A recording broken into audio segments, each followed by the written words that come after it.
Welcome back to the Pilgrim Gallery celebration. We are thrilled to be joined by artist Rachel Carter.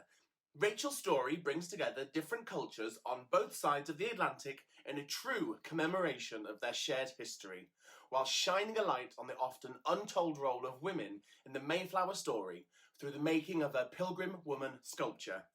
Good morning, Rachel. Now, we're keen to know about your journey over to the US on a merchant ship. Can you tell us about your experience?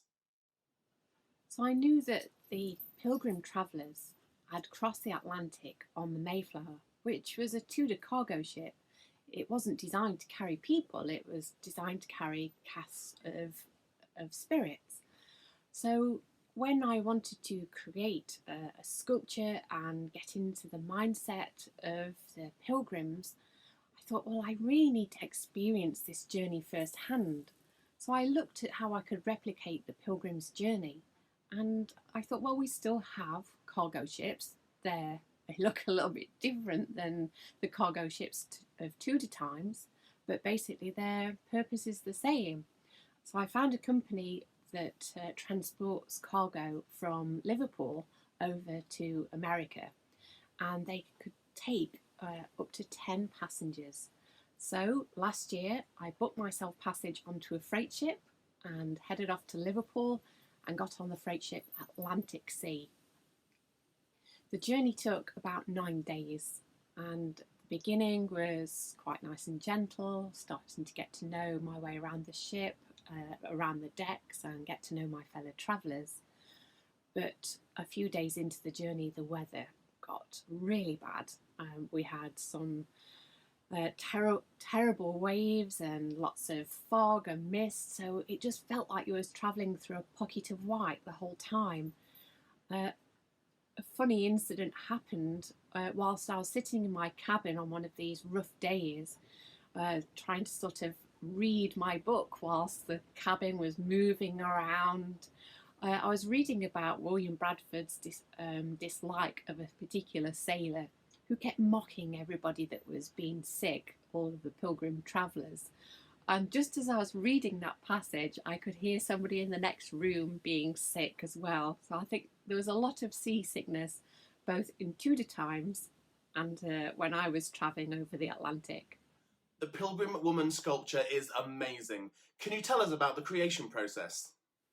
I wanted to represent the women's history within my Pilgrim Woman sculpture, and I started looking first of all at the dress, the woolen kirtle, the linen shift, the bonnets, the fact that they didn't have any hair on show. And I went over to see the stitching group at Gainsborough Old Hall, and they're a fantastic group of ladies, and they said that they could make me an authentic Tudor gown, but they needed a model to fit the dress too. And so they said, well, who are we going to use? And I said, well, I'm not sure. And they said, well, why not you? And it was quite strange to think of putting myself in the artwork, but that's what happened. So over the course of a few months, I repeatedly visited Gainsborough Old Hall and had my dress fitting. And over the months, this outfit started to form. The next stage was scanning me in the dress, and for that we used a process called photogrammetry. Photogrammetry sounds a little more complicated than what it is. It basically captures a moment in time. So I stood in this special rig in my Tudor outfit and held a pose. And around me was 160 cameras, and each camera has a little area to focus on. And at one specific moment, they press the button, all the cameras flash, and what it does is capture that pose, that split second. And so you can see here one of the pilgrim women, and this is me in my Tudor outfit. You can see the folds of the fabric, absolutely beautiful. You can see the Pilgrim 400 apple in my hand. Got the linen bonnet and a woolen kirtle and a linen shift. And finally, what are your future plans? At the moment, all the Pilgrim women are being cast, and there's various forms going to different places.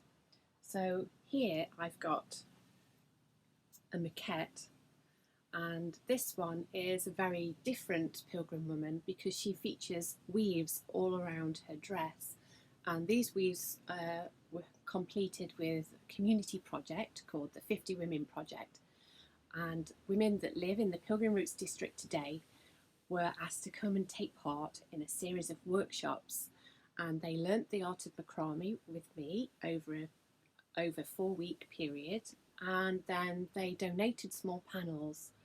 They were all scanned and added to the dress. Now this maquette, is for the sculpture going to Doncaster, and she will actually be almost 7 foot tall, but this is my little model to keep. There's also going to be a sculpture going to Gainsborough, and she's going to be sitting on the riverside on a beautiful piece of local stone carved with the words, "Steering our future, inspired by the past." And finally, I want to show you this. This is a little piece of the Pilgrim Woman sculpture going to Doncaster, and it shows you some of the decorative weaves on the surface, and this is a 3D print taken from that scanned information. If you'd like a Pilgrim Woman of your very own, there's also a limited edition sculpture where you can order yourself your very own Pilgrim Woman, and they're an edition run of 102, which incidentally is the same number of passengers on the Mayflower. If you'd like to know more about my project, there's a Spirit of Mayflower podcast. You can listen to my time on board the ship and listen to my diary readings. I'm joined by Pilgrim William Bradford along the way, where he reads out some of his bits of his experiences travelling the Atlantic. There's also my Facebook page, Rachel Carter Sculpture, where you can have a look at some of the images of the sculptures being made and some of the background stories. There's also a beautiful film that shows how I was stitched into the dress and scanned to become the Pilgrim Woman. Thank you for watching.